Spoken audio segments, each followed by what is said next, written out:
मान्यवर विधायक शारदा प्रसन्न जेना। मान्यवर बाचस्पति महोदय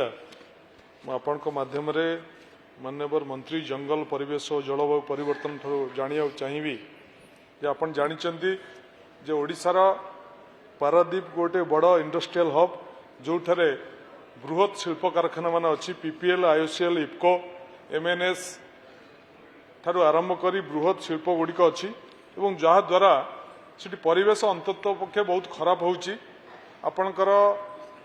जे परिवेश निर्गमन कारण से अंचल जो धान पान मीन और काजू प्रसिद्ध थिला सिटी ये चारिटी फसल बर्तमान क्षतिग्रस्त होची से बाबद निर्दिष्ट भाव में आमे अभियोग करिचु माननीय मंत्री उत्तर देइचंती जो उत्तर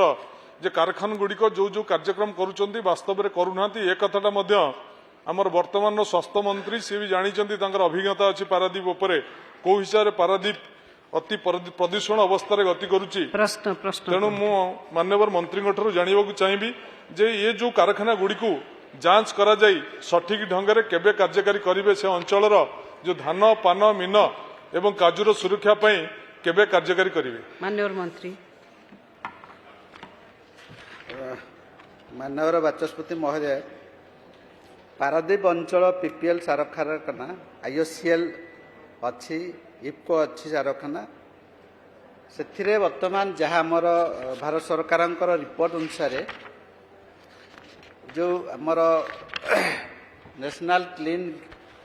जो अच्छी से आसुनी आम तर्जमा करके विधिवाद नि